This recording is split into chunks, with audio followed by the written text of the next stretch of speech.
vraiment de vous attendre. Soyez vraiment rapide. Genèse, c'est pas de la Bible. N'allez pas de l'autre côté. La Bible dit ceci. L'Éternel Dieu prit l'homme et le plaça dans le jardin d'Éden pour les cultiver et pour les garder. Verset 16, l'Éternel donna, Dieu donna cet ordre à l'homme. Tu pourras manger de toutes les arbres, du jardin. 17, mais tu ne mangeras pas les arbres de la connaissance du bien et du mal. Car le jour où tu en mangeras, tu mourras.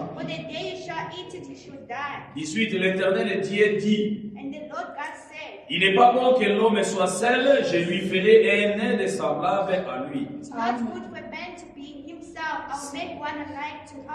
16. L'Éternel Dieu forma de la terre tous les animaux des champs et tous les oiseaux du ciel. Il les fit venir vers l'homme pour voir comment il s'appellerait et afin que tout être vivant portant les noms que lui donna l'homme. Amen.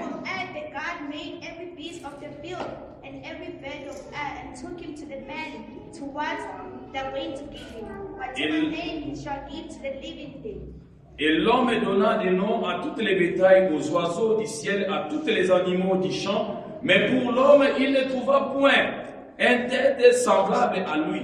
Amen.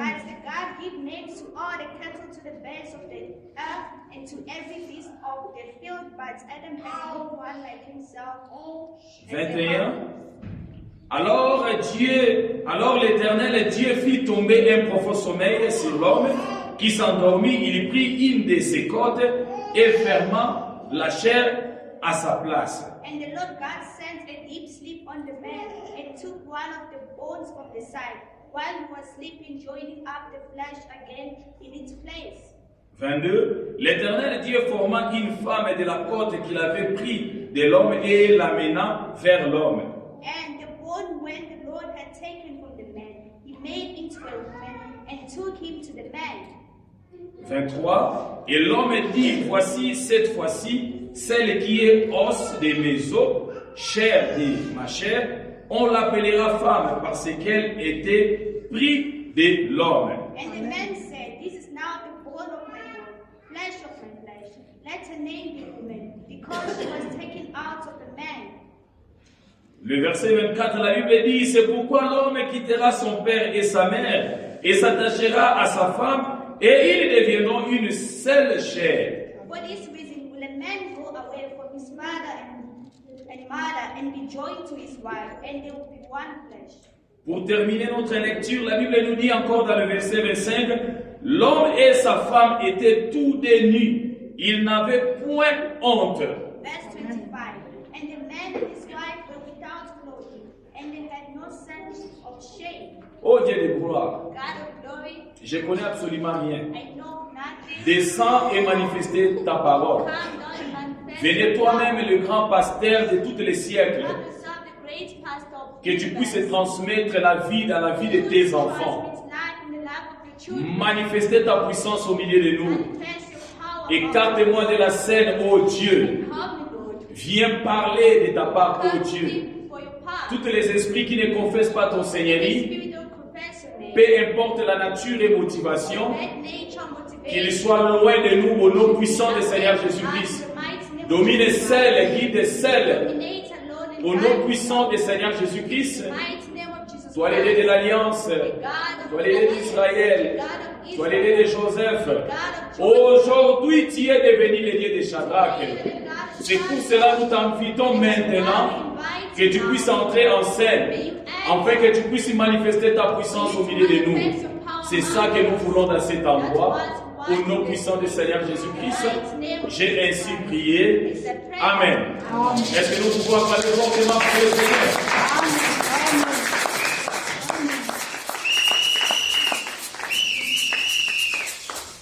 Nous avons fait une longue lecture. Nous avons fait une longue lecture. Merci frère, que Dieu te bénisse. Oui. C'est comme ça l'église doit être. That's how the church should be.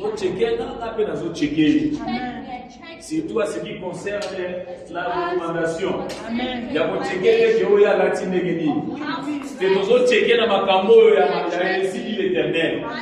Dans le signe éternel, c'est par là que nous allons obtenir tout ce que nous désirons de la part de Dieu. Nous venons de faire la lecture ensemble avec vous. La Bible nous dit ceci. Dieu, après avoir créé tous les animaux de la terre, tous les animaux du champ, les oiseaux, les poissons, amen, il a pris maintenant l'homme. Il vient maintenant placer l'homme dans le jardin d'Éden. Quand Dieu avait placé l'homme dans le jardin d'Éden, il n'avait pas amené l'homme dans le jardin d'Éden pour qu'il puisse tout simplement observer. Le Dieu, l'Éternel, le Dieu Tout-Puissant, il n'avait pas pris l'homme tout simplement dans le jardin d'Éden, rien que pour observer comme ça. Quand Dieu avait amené l'homme dans le jardin d'Éden, il lui avait amené pour un but. Le but dans lequel Dieu avait amené l'homme dans le jardin d'Éden, lisons, pour que cela ne puisse pas être que non, ce sont mes pensées. Écoutez, ça est dans le verset 15, je crois. Écoutez ce que la Bible dit. L'Éternel Dieu prit l'homme et le plaça dans le jardin d'Éden pour les cultiver, pour les garder. Dieu avait pris l'homme et il lui avait mis dans le jardin d'Éden. Sa mission principale de l'homme, c'était tout simplement de cultiver la terre. Après avoir cultivé la terre, et de garder aussi. C'était le commandement à laquelle que Dieu avait donné à l'homme. Il n'avait pas donné autre instruction à l'homme, si ce n'est que de cultiver et de garder. Et après avoir donné cette instruction à l'homme, il lui avait aussi dit quelque chose de très important. Toute la nourriture qui se trouve dans les jardins, moi l'Éternel, le Dieu Tout-Puissant, je vous donne la permission de consommer. Lisons. Moi j'aime que quand on parle, on lit directement. Que cela ne puisse pas être le pensée. L'Éternel, dans le verset 16, l'Éternel Dieu donna cet ordre à l'homme. Tu pourras manger de toutes les arbres du jardin. Il dit, toutes les arbres qui se trouvent dans les jardins, toi l'homme, tu es le gardien. Toi l'homme, tu vas cultiver, mais tu peux tout manger. Dans le verset 17, Dieu dit encore quelque chose de très important. Mais tu ne mangeras pas l'arbre de la connaissance du bien et du mal. Car le jour où tu en mangeras, tu mourras. C'était là la conduite du Saint-Esprit.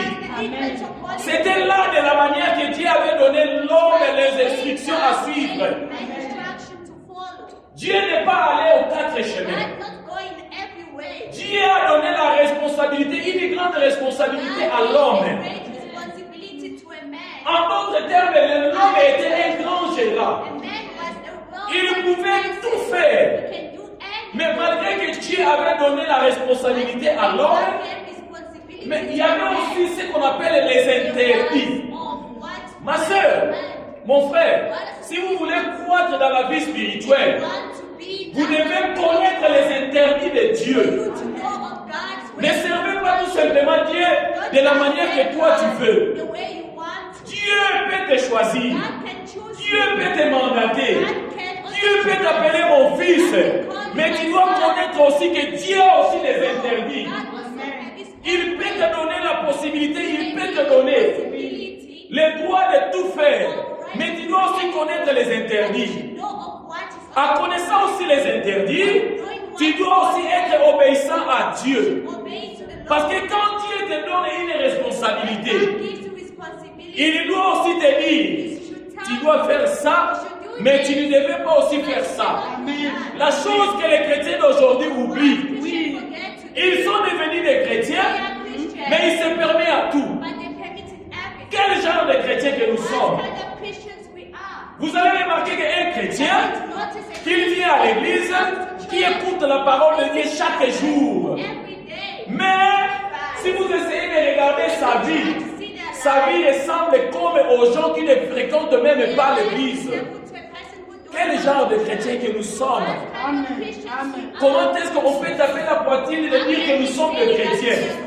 Aussi longtemps que nous ne vivons pas la parole de Dieu. Le frère Branham dit ceci.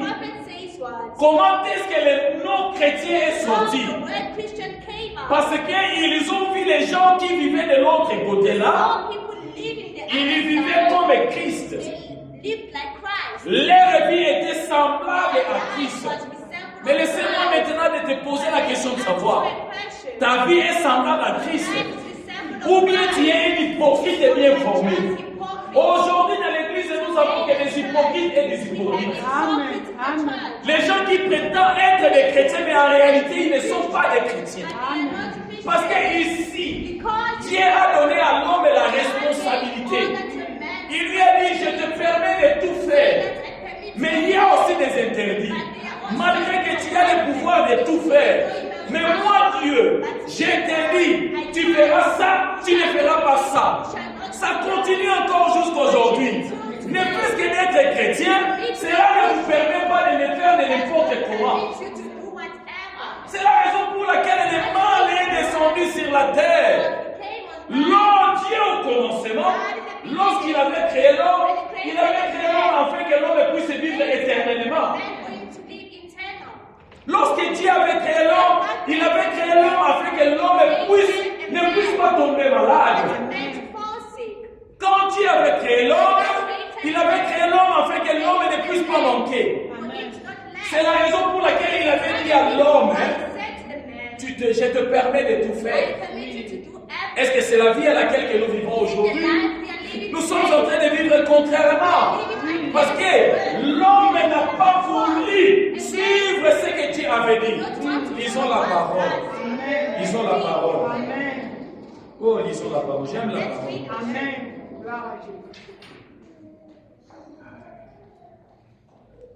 Dans le verset 18, écoutez ce que l'Éternel Dieu dit. L'Éternel Dieu dit, il n'est pas bon que l'homme soit seul. Je lui ferai un aide semblable à lui. Dieu, dans sa bonté, il a vu que tous les animaux étaient pères. Donc cela veut dire mâle et femelle. Tous les animaux qui existaient sur la terre. Même les reptiles. Je ne sais pas si je peux dire les reptiles. Parce que la Bible aussi me dit quelque chose. Quand le serpent a trompé la femme, c'est par là qu'il avait arraché les pieds. Mais laissez-moi tout simplement me limiter tout simplement de dire que tous les animaux qui existaient. Je risquerais d'ajouter quelque chose qui n'est pas vrai. Est-ce que vous êtes d'accord avec moi? Est-ce qu'on peut acclamer fortement pour le Seigneur? Dans toute la créature que Dieu avait créée, ils étaient tous deux. Dieu, par son amour, il a regardé comme ça. Il dit non, il n'est pas bon que l'homme puisse être seul. Maintenant, laissez-moi maintenant poser la question aux hommes qui préfèrent rester seuls sur leur vie. Ou bien des femmes qui refusent de se marier. Oui. Vous êtes venus d'où? Vous êtes venus d'où? Parce que la Bible nous dit, Dieu lui-même a dit, il n'est pas bon que l'homme puisse être seul. Et Dieu dit quelque chose de très important.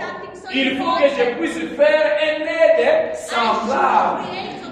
Donc la Bible nous dit, le rôle de la femme, il est un aide semblable à son mari. Mais laissez-moi maintenant poser la question à une seule personne. Est-ce que toi tu es marié? Certainement tu es un aide semblable à ton mari. Ou bien tu es dans le mariage pour tourmenter encore ton mari. Ce sont des réalités qui sont en train de se passer dans le mariage. Oui. Il y en a d'autres femmes qui sont dans le mariage au lieu d'être des semblables pour leur mari, mais ils sont devenus des tourmenteurs. Tu es tout près de ton mari pour l'aider. Tu dois l'aider. Que ton mari puisse sentir que non, la femme à laquelle que Dieu m'a donné, c'est une femme qui est en train de me soutenir. Pas tout simplement, le soutien puisse être au sens unique. Amen. Sens unique, one way. One way. Non. Ce n'est pas ce que la Bible dit. La Bible dit que la femme doit être aimée et semblable à son mari. Amen. Hein? Est-ce que vous êtes d'accord avec moi? Est-ce qu'on peut acclamer fortement?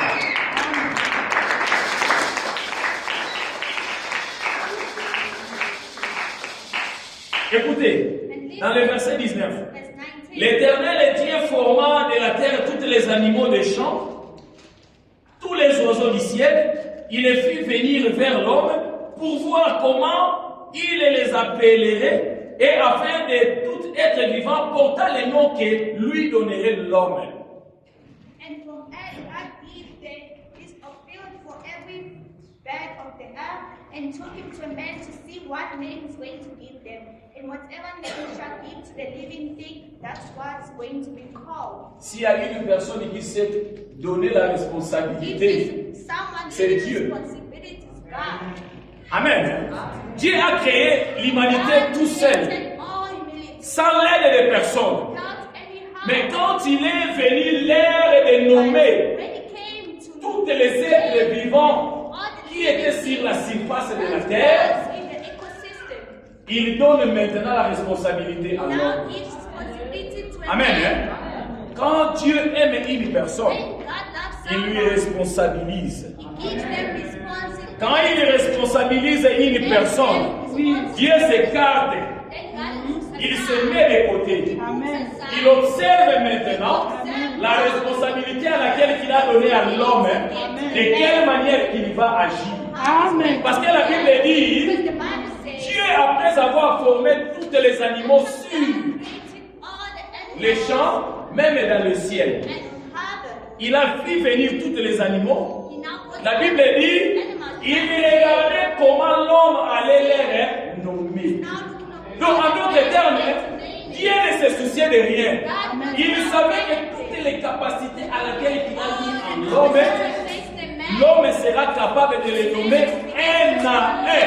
Amen. Dieu savait tout cela. Il savait que l'homme était capable. Parce que s'il savait que l'homme n'était pas capable, il ne pouvait pas appeler les animaux. La Bible dit que tous les animaux, si nous essayons de tout répertorier, tous les animaux qui existent dans la terre,